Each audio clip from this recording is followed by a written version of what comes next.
Bismillahirrahmanirrahim. Assalamualaikum warahmatullahi wabarakatuh. InsyaAllah kita masih lagi membincangkan tentang puasa dan Ramadan.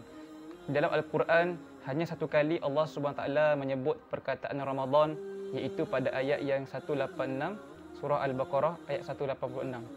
Namun begitu, sekiranya kita berfikir ataupun menyebut tentang Ramadan, perkara yang mungkin akan datang dalam minda kita ialah Ramadan itu dikaitkan dengan puasa, Ramadan itu dikaitkan dengan iftar jama'i mungkin, tarawih di masjid, iktikaf, bazar Ramadan dan sebagainya. Namun mari kita lihat sedikit bagaimana Allah SWT memberi penerangan tentang bulan Ramadan. Allah SWT berfirman, A'udzu billahi minasyaitonir rajim. Syahrul Ramadan alladzi unzila fihi al-Qur'an hudan linnas wa bayyinatin minal huda wal furqan ila akhir ayat.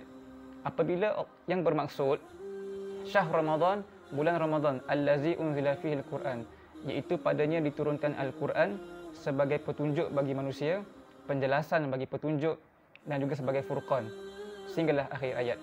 Jadi sebenarnya apabila Allah SWT menyebut tentang Ramadan, perkara pertama yang menerangkan Ramadan bukanlah puasa ataupun perkara-perkara lain yang mungkin kita fikirkan, tetapi sebaik sahaja perkataan Ramadan itu diperkenalkan dalam Al-Quran, perkara pertama yang menerangkan bulan Ramadan itu ialah bulan yang diturunkannya pada Al-Quran.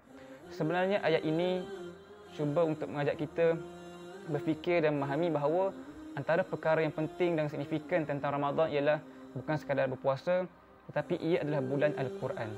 Lebih menarik, ketika Allah menjelaskan Ramadan sebagai bulan diturunkan Al-Quran, Allah juga menspesifikkan fungsi Al-Quran, iaitu dengan menyebut Al-Quran sebagai hudan linnas wa bayyinatin minal huda wal furqan. Tiga perkara. Yang pertama, petunjuk bagi manusia, penjelasan bagi petunjuk dan sebagai al-furqan.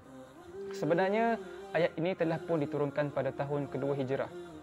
Tempoh masa di antara wahyu pertama turun sehingga turun ayat ini ialah hampir 15 tahun lamanya.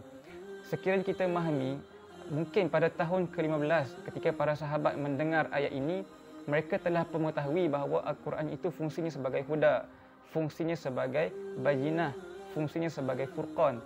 Tetapi mengapakah Allah SWT mengulangi fungsi-fungsi Al-Quran ini selepas 15 tahun Al-Quran diturunkan? Ini seolah-olah memberi kita satu tadabbur dan juga penghayatan bahawa bulan Ramadan adalah bulan untuk kita kembali melihat fungsi Al-Quran, untuk kita kembali melihat bagaimana kita telah berinteraksi dengan Al-Quran. Dia adalah bulan yang kita perlu melihat kembali bagaimana kita telah menggunakan Al-Quran ini. Adakah kita telah memenuhi hak-hak Al-Quran?